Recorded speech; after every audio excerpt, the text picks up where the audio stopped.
لائیں, کہیں کہ ہمارا رب اللہ ہے, پھر اس پر جم جائیں. ان پر فرشتوں کا نزول ہوتا ہے.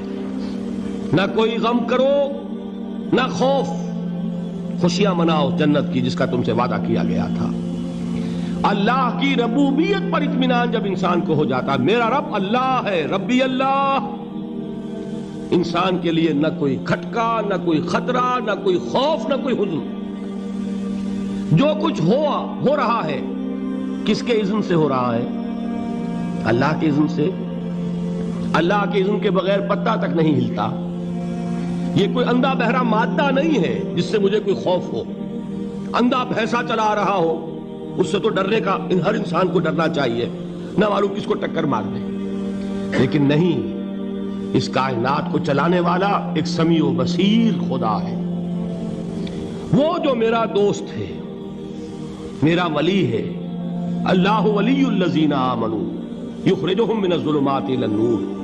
اللہ اہل ایمان کا ولی ہے, ساتھی ہے, پشت پناہ ہے, مددگار ہے, حمایتی ہے. بتائیے جسے یقین ہو جائے کہ اللہ میرا مددگار, اللہ میرا محافظ, اللہ میرا پشت پناہ, اللہ میرا حمایتی, اس کے لیے کوئی خوف ہوگا؟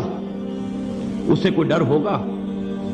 میں مثال دیا کرتا ہوں ایک بہت سادہ پنجاب کے دیہات کی. وہ بڑا چودھری ہے اور کوئی غریب کسان ہے. اس غریب کسان کے جانوروں کو ہر وقت اندیشہ ہوگا چوری کا. کوئی میری بھینس کھول کر نہ لے جائے, کوئی میرا بیل کھول کر نہ لے جائے. لیکن جس کے بارے میں یہ سب کو معلوم ہو کہ وہ جو بڑا چودھری ہے وہ اس کا دوست ہے, اس کی بچیا کو کوئی خوف ہوگا؟ اس کی بھینس پر کوئی ہاتھ ڈالے گا؟ اسے کوئی اندیشہ ہوگا؟ نہیں. کیوں؟ کہ وہ بڑا چودھری, بڑا اس کا یہاں کا سردار, جاگیردار, سب کو معلوم ہے وہ میرا دوست ہے, کوئی میرے خلاف اقدام نہیں کر سکتا. اس دنیا میں یہ چھوٹی سی بات اگر آپ کے دلی اطمینان اور سکون کا باعث بن سکتی ہے تو ذرا تصور کیجئے. میں لفظ تصور استعمال کروں گا صرف اس لیے کہ اس کا ہم جس کو کہتے ہیں ادراک اور شعور کر نہیں سکتے. اگر کے ساتھ کر سکتے, اگر یقین ہو کہ اللہ میرا مددگار اور یقین ہو کہ اللہ ہر آن میرے ساتھ ہے, پھر کوئی خوف, کس کا خوف؟ کوئی شے اللہ سے بالا تر ہے؟ کوئی قوت اس سے زیادہ طاقتور ہے؟ کوئی اس کے ارادے کو بدلنے والا ہے؟ کوئی اس کی مشیت کے آڑے آنے والا ہے؟ یہی بات ہے جو حضور نے فرمائی. یہ ایمان کا حاصل ہے لب لباب,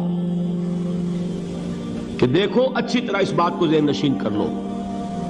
اگر تمام انسان مل کر تمہیں کوئی نقصان پہنچانا چاہے نہیں پہنچا سکتے مگر جو کچھ اللہ نے لکھ دیا ہو, اور تمام انسان مل کر تمہیں کوئی نفع پہنچانا چاہے نہیں پہنچا سکتے مگر وہ شے جو اللہ نے طے کر دی.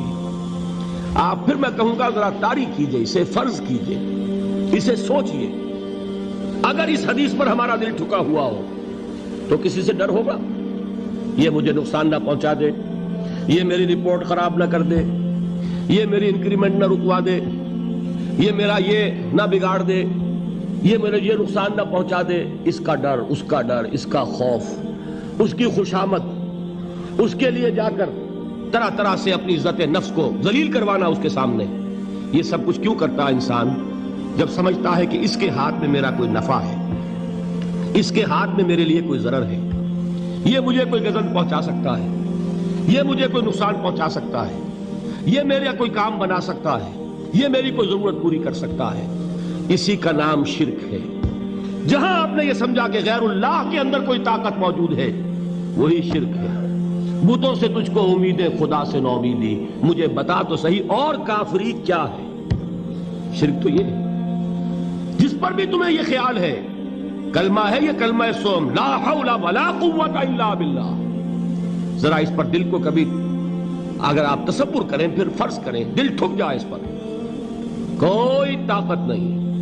یہی بات تھی جو شیخ عبد القادر جیلانی رحمۃ اللہ علیہ نے اپنی وصیت میں اپنے بچے سے کہی. 11ویں دینے والے ہیں لیکن حضرت شیخ عبد القادر جیلانی کی وصیت اور تعلیمات کو کتنے لوگ ہیں کہ جانتے ہو؟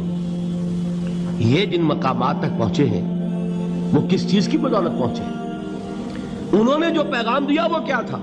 اے میرے بچے، جس طریقے سے قرآن مجید میں حضرت لقمان کی نصیحتیں جو ہے نقل کر دی گئی ہیں، میں یہ عرض کروں گا بالفرض اگر قرآن حضرت عبد القادر جیلانی کے بعد نازل ہوا ہوتا تو شیخ عبد القادر کی یہ نصیحتیں بھی قرآن میں درج ہوتی.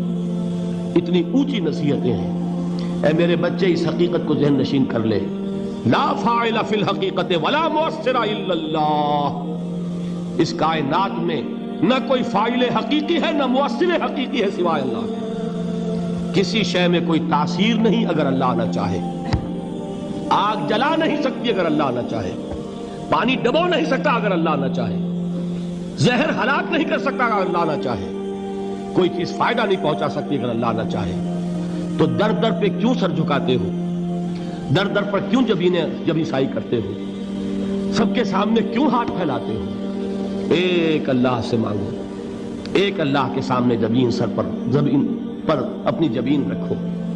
لا فاعل فی الحقیقت ولا مؤثر الا اللہ. نظر آتا ہے ہمیں کہ پانی پیاس بجھا دیتا ہے. پیاس بجھانے کی صلاحیت پانی میں نہیں ہے، اللہ کے اذن سے. کھانا بھوک مٹا دیتا ہے.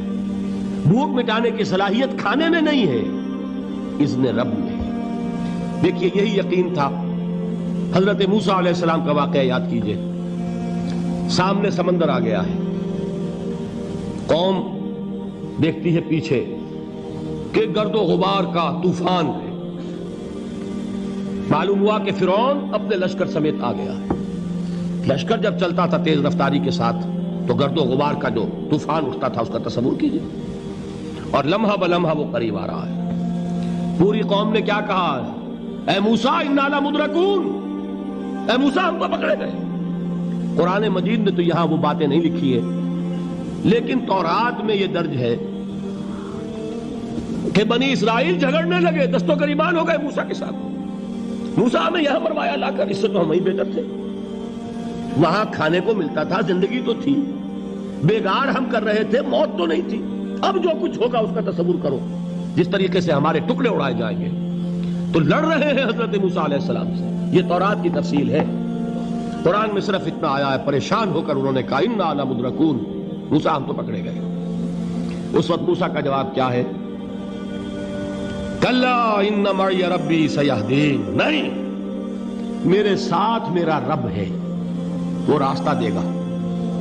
بتائیے کہاں راستہ نظر آ رہا ہے؟ یہ ہے ایمان بالغیب. راستہ نظر نہ آئے تب اللہ پر یقین ایمان ہے. جیب میں پیسے ہوں اور تب دل کو اطمینان ہے تو ایمان کس پر ہوا؟ پیسے پر، اللہ پر نہیں. جب وسائل و ذرائع نہ ہو اور پھر یقین ہو کہ اللہ مسبب الاسباب ہے، وہ اسباب کا پابند نہیں ہے، وہ اسباب کا محتاج نہیں ہے، اسباب اس کے محتاج ہے. اگر یہ یقین ہے تو اللہ پر ایمان ہے. یہ نہیں ہے تو تمہارا ایمان اسباب پر ہے، وسائل پر ہے، ذرائع پر ہے، مادیات پر ہے، اللہ پر نہیں. اس وقت کہاں راستہ تھا؟ کوئی راستہ تھا؟ سمندر ہے اور ادھر سے لشکر آ گیا ہے. کلا ان معی ربی سیہدین. اب دیکھیے ایمان کہہ دینا آسان ہے، ہوا معکم اینما کنتم. جہاں کہیں بھی تم ہوتے ہو اللہ تمہارے ساتھ ہوتا ہے. لیکن اس کا یقین قائم ہو جائے تو زمین و آسمان کا فرق واقع ہو جائے.